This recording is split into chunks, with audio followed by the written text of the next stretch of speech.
Phakamile, tell me more about yourself. Where do you come from? Who is Phakamile? I am Phakamile Hlazo. Phakamile Hlazo. Growing up, had to change my surname when I got married. So a lot of people from Durban probably know me as Phakamile Hlazo. I'm from Durban, born and bred. I live in Johannesburg now, and I'm the founder of Zulu Nomad, which is a travel startup based in Johannesburg. Tell me more about your job. What is it that you do and why do you love it?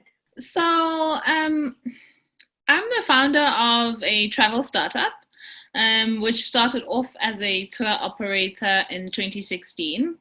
And that means we started off curating and creating these amazing experiences in South Africa, Mozambique, Lesotho, Swaziland, Zambia, Zimbabwe, all the way up to Malawi.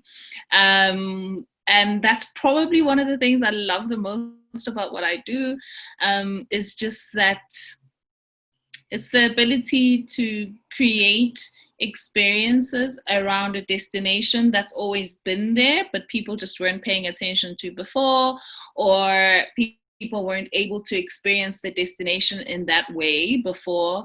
And so, yeah, that's what I love about that in terms of creating the experiences. Moving on to our digital or tech journey, I really am enjoying the potential for innovation and the potential for driving change and transformation in the tourism industry through technology. It's something that is so incredibly exciting because it gives us an opportunity to build on a very, successful industry. So the South African tourism industry generates 8.9% of our GDP as a country, and that is based off of very traditional products. It's based off of an industry that relies very heavily on the international market, and so there's huge opportunity for young people to develop local products for the local market, for the African market, which is something completely new, and that's very exciting. It's exciting to be part of all of that. That is very true. It's very amazing to be part of that great experience. You say that tourism is a contributor to the GDP. Why is tourism important to you and your employees, your family? I'll give you an example, not just based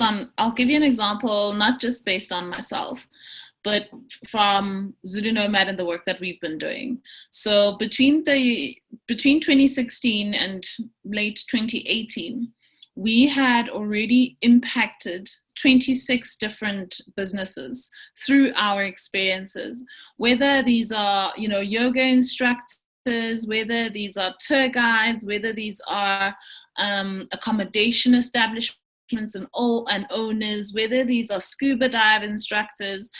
In that process of us running our business, just by creating tours, just by creating experiences around things that already exist, we were able to impact 26 small businesses, as ourselves being a small tour operator. And that for me is huge. What it means for me and my family currently is a little bit different because tourism for me is a passion project. Tourism is a vehicle for my purpose. I absolutely believe that I've been brought here in this time and space to make a difference.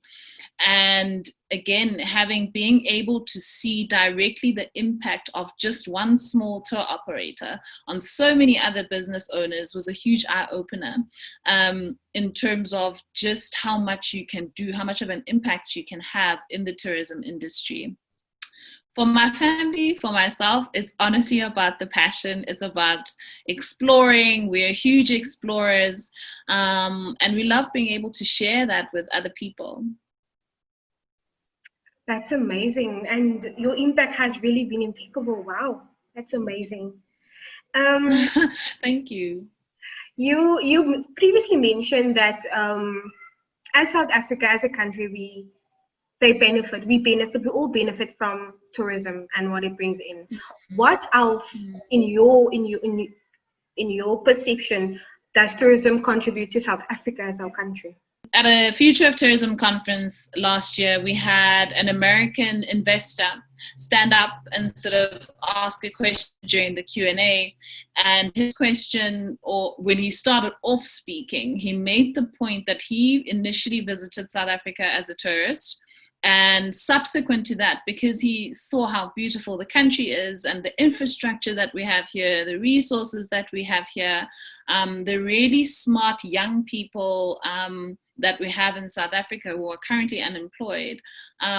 For him as an investor, South Africa was just a clear opportunity to come and build something. And he came back and they came and started an office here for their company in South Africa as well. And so I know that that's not the only case. If you look at a lot of investors currently in the tourism industry or in industries that support tourism and hospitality, a lot of those investors aren't even South African either. It's just people who come to this country and fall in love with it and fall in love with the people and fall in love with our culture and stay and build businesses around that and create other jobs. And so tourism definitely contributes, in ways outside of just the leisure or the photos that we're going to put on Instagram. It's making a real tangible difference to the lives of many, many people who then get employment opportunities through investors coming and visiting South Africa. That is so true. That is very true. And there are a lot of investors out of South Africa that really contribute because of the beauty in South Africa. I really agree with you. Absolutely. I would really like to know, in this current situation, a woman and youth has been affected a lot by the lockdown and by the COVID pandemic. What can you say to those people, to those women, to inspire them and keep them motivated? I have a very different or unique profile to the typical South African. I was privileged to be awarded scholarships and have the opportunities to study internationally, to live internationally. I've lived in the UK, I've lived in China for 3 years, and then being able to come back home and establish a business that actually works with grassroots level people, young people, women who own very small and micro businesses in the country, which really do rely on them putting in their 100% every day. It gives you a really different perspective to the economy. It gives you a different perspective to business. It gives you a different perspective to opportunities that are supposedly available for the previously disadvantaged or for women and young people. And so when COVID-19 hit, as much as the tourism industry overall has been affected, I know for a fact that there are so many women out there, so many young people out there who really, for them, tourism is all there is. And so one of the first things that we did as Zulu Nomad when COVID-19 hit and the lockdowns started happening, knowing that these business owners rely 100% on the tourism industry for their income, we really felt that we had to do something. There's not a lot that we can do as a startup ourselves in terms of finances and funding people, but we knew that the very least we could do is be able to impart knowledge and impart skills. And our area of expertise is digital innovation, it's digital transformation, it's technology, it is looking to the future and inspiring new ideas and inspiring new products. And so one of the first things that Zulu Nomad did when lockdown happened in South Africa was that we developed an online course specifically targeted at these small business owners, small and micro business owners in the tourism industry. The course is the Digital Skills and 4IR Masterclass. And the reason why we've designed this course is to help these people who are currently sitting at home with absolutely no hope in the world. At the time, we developed the course in March, April. At the time, we had no end in sight in terms of the lockdown, but you just have to sit and have faith as a business owner. And so what the course does is it allows you to sit back and reflect on your business, the work that you've been doing over the years, how you've been going around your processes in the business, because a lot of business owners as well never had that kind of time before.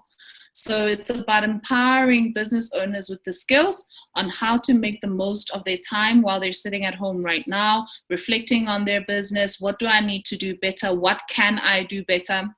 We have sourced case studies from all over the world, from business owners all over the world who are in tourism, in terms of their best practices. You know, we are learning from food operators, food tour operators in Australia or in Hong Kong, you know, and we're fusing all of that knowledge into and inspiring business owners in South Africa in terms of when we reopen, these are some things that you can start implementing into your business immediately. And so for us, that was something that we were able to contribute. The course is available, it's online.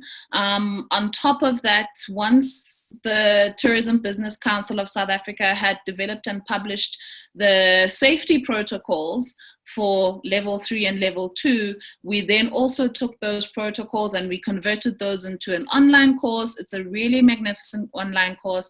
We've already had 80 business owners take that course, and that one is free. And these are just some of the ways that we are able to give back, because we understand the plight of the small and micro business owner in South Africa. That's amazing. Thank you so much for that. I will definitely look that up when I am done. Please do. I mean, in fact, thank you for bringing up Women in Tourism, because when we started the course, we approached Women in Tourism, the organization in South Africa, and sort of said, we want to roll this course out first with Women in Tourism and give it to them for free. And you know, the take up has been amazing. And it's exactly that, right? That everyone has to do their little bit, especially right now. Right now, there is no money in the market. There's no point in trying to sell people these fancy things for their businesses. There is no money. And so we're actively working at how we collaborate, how we partner with other stakeholders in tourism to ensure that solutions are still delivered in the market as effectively as possible and make a difference. If you could speak to the president or have a power line to our leaders, what would you ask them on behalf of small businesses, on behalf of your women in tourism? I think South Africa has some really fantastic policies. We have some really great policies. We have really great ideas that we want to implement in the economy. We have very great ideas about how we want things to work. But the reality on the ground for young people, the reality on the ground for women is just not in line with all these things we say, right? So we all know about triple BEE. We all know about women empowerment. We all know the theory about how all of these initiatives are supposed to be making a difference in our lives as women and as young people, but we don't see it practically.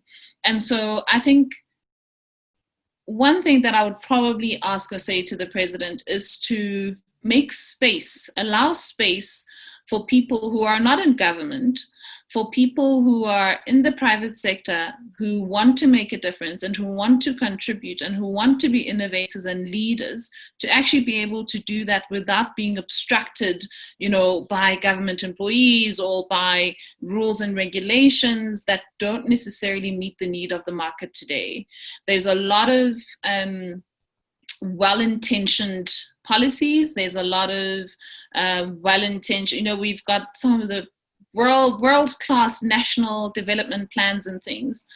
But if practically on the ground, the reality is that none of these things are actually possible to implement, then what's the point? You know, I think for me, a big one would be for the president to give and allow private individuals who want to make a difference, who want to make a change, to have that space to do so. Give us a chance. You know, the current way is clearly not working. It's not working for everybody. It's working for some. It's not working for many or the majority. So allow more people to contribute to change in South Africa. That was powerfully said. And I agree with you that there are people that want to come out of the shell, that want to show people that they're willing to. And as much as we see the planning, the practice is not really on the point where it's supposed to be. Exactly. It brings me to my last question. I am really enjoying my chat with you. um, what are your greatest hopes for after the lockdown lifts? My greatest hope for after the lockdown lifts is that every single South African family that can afford to takes the time to actually leave the house now and spend some time outside, spend some time exploring South Africa, but at the same time, make sure that as you're going about your activities exploring South Africa, that you are spending money and transacting with small business owners, South African small businesses. The tourism industry is the entire value chain has been knocked off course. And the entire value chain needs support from South Africans in order to be able to pick ourselves up. And so my greatest hope is that South Africans indeed do that South Africans consider traveling locally first before they look at international destinations, that South Africans even consider investment opportunities in tourism. A lot of people, again, just by virtue of the nature of the tourism industry being largely small businesses and people who started mom and pop shops ages ago, a lot of people are not even aware of the investment opportunities as South Africans in the tourism industry. And so my greatest hope is that South Africans travel more, domestically, definitely prioritize South Africa, prioritize South African owned businesses, but also look at, if you have the disposable income, if you have money that you're looking to invest somewhere, look at investing and partnering with an existing tourism business owner. We have people in the industry who have decades of knowledge and experience and who are just on cash right now and with no end in sight, with no hope in sight. And you've got people with the disposable income that could be invested in these tourism businesses who just haven't made that connection with each other yet. And therefore, I encourage people to think outside the box a little bit when it comes to travel and tourism and truly be part of, the change and us forging the future and the way forward for tourism in South Africa.